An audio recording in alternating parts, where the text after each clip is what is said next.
they have to be ready. The first stroke is so important, it has to be good. 600 more to come, but the first one is the platform on which the race is built.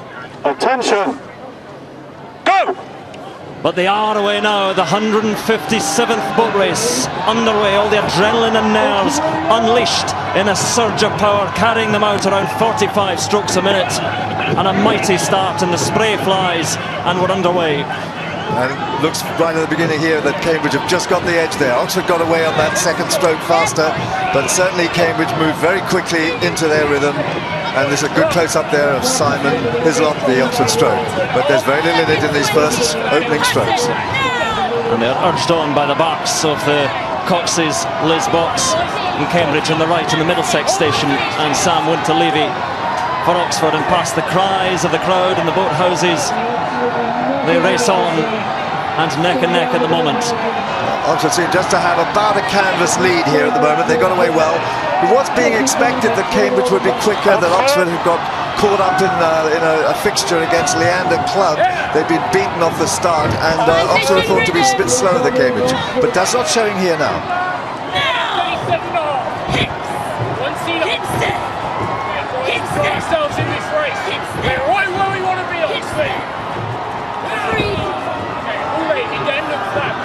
Liz Box making most of the noise at the moment, asking for technique as well as power, and after about a minute now they start to just drop the pace a little bit, and then there'll be a surge towards the finish again. But already the lactic acid is flooding the muscles, and it's hard work, and it will be for the next 16 minutes or so. And they're just coming up to the first corner, end of this second minute, and they move into this first corner, which will be an advantage to the far side, to the Cambridge crew on the right-hand side, top of the screen. They'll be moving around that Fulham football ground corner, and this is the first test for the umpire, certainly, because they'll be really trying to take this corner very tight.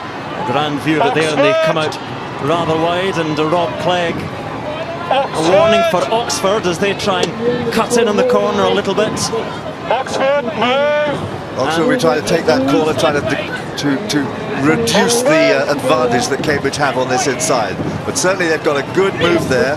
They've got a little bit of a lead as Cambridge start to take the corner. And there was a clash of blades, and there might be again as they come closer together. Oxford again being warned. Oxford! Stay loose, stay relaxed.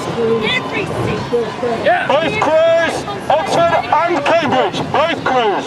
That's that Ben running out. Right on that 35 minutes. They seem to go wide around Craven Cottage, but the Fulham Flats comes out very shallow water to the right hand side, so they go wide to the deeper water, the faster water, and now they spread apart again, and the umpire has done his job. Yes, Oxford had to move quite a bit then towards the left hand side, towards the Surrey side, and now they're having to come back in again to get back onto the stream. Well, the first bend in favour of the Middlesex station is worth a quarter, a third of a length perhaps.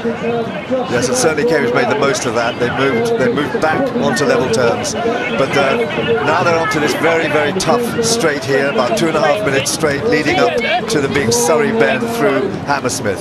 And here they're going to have the wind hitting them on their left-hand shoulders as they come round onto this straight.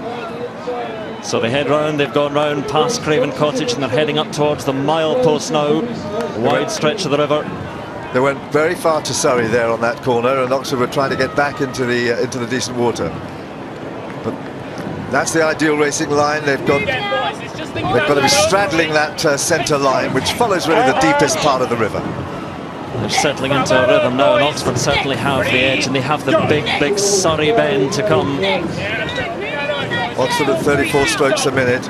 Cambridge just pushing a little bit higher, 36.5 strokes a minute. So Cambridge under pressure here as they come up towards the big Surrey bend. You see the experience in the Cambridge crew of Kubash and Nash and Jeff Roth there, and Derek Rasmussen and David Nelson at stroke, and Liz Box crying more to drive them on.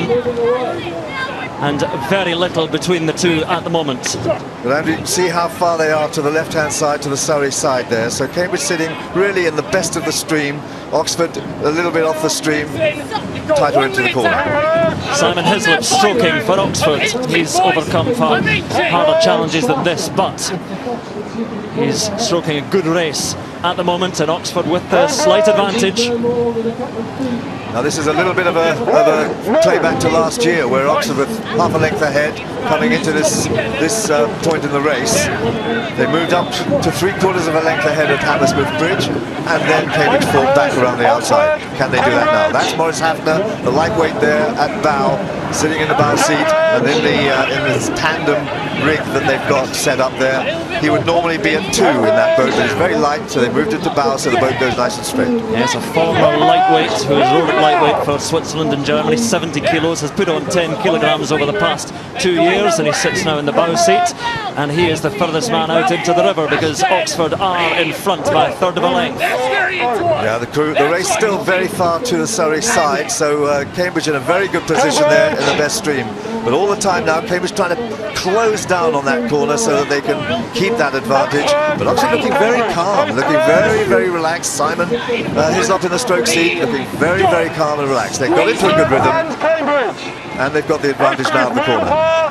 As they come past the Harrods Furniture Depository, now rather exclusive apartments, we saw a little bit of a clash between the blades again, and they head on towards Hammersmith Bridge. Cambridge being warned a lot there as they come up towards that bridge. There's a minute to go to the bridge. They're going now for 6 minutes. That's the end of a 2,000 metre course. Most 2,000 metre races, the Olympic regattas, that's 2,000 metres, so that's where they finish. These Oxford and Cambridge crews, they actually start their race now around this big bend. Let's head back down to Wayne Pommen. Well, Cambridge have really got their work cut out here. This is the beginning of the big Surrey bend, which is to Oxford's advantage on the inside. Cambridge are now facing the next 5 or 6 minutes on the outside of the bend, and they're already about half a length down on Oxford, so they really need to focus in, put in a big push here to keep themselves in the race over the next few minutes. Well, they're coming together again almost, but the blades aren't clashing because Oxford are almost a length ahead, and it's deja vu because Cambridge in the Middlesex station almost a length behind as they were last year, and they went on to win. Exactly this. Now the race last year moved rather a long way to the left-hand side, to the Surrey side, and Cambridge will think, well, we did this last year, we should be able to do it again. But Oxford are in a fine rhythm there. They're moving very, very strongly. And they're not going to make that mistake that they made last year. They're not going to let Cambridge come back on them, and they're going to keep on extending that lead if they can. So they shot the perfect line by a second lamppost under Hammersmith Bridge and past all the pubs and bars there, and the crowds again crammed in on the bank, and Oxford could not have asked for a better position at this stage, but have they spent themselves too early? No, they've just moved about a quarter of a length clear water, and that is soon going to allow them to take the corner when they get up towards the big corner going against them to the Middlesex side later on in the race. At this stage in the race, they are in a very good position indeed. Yes, once you get clear water between the two crews, you can choose whichever line you should want. So Oxford have had the advantage of the Surrey bend, and now if they remain in front, they can have the advantage of the final Middlesex bend as well. Andrew, in the last minute, they took about half a length there. They've opened right up, and they've nearly got a 2-length lead, and that was very, very fast. This is the route they have taken. That is the perfect racing line there, the white line. They've just been to the Surrey side of that. They've just been a little bit to the left of that perfect line, but it's going very well. Now, interestingly, Cambridge are now trying to move in to try and eliminate the disadvantage of their corner there. But Oxford are now two lengths clear. Well, and we're just reaching halfway here. Yeah, mighty performance, Dan, from Oxford so far, and rating slightly higher on the stroke rate as well, 36 to 35. But Clearwater, 2-length lead for Oxford, perhaps more, but as you can see, Liz Box in the Cambridge boat has taken them a little bit closer to the Surrey station, the south bank on the left-hand side. Back down to Wayne Pommen. Well, this is really dramatic how Oxford have pulled out here to 2 lengths. They did it almost in the space of 1 minute. And now they're looking more and more comfortable. They're looking powerful. They're looking in a good rhythm. By contrast, Cambridge looking a little bit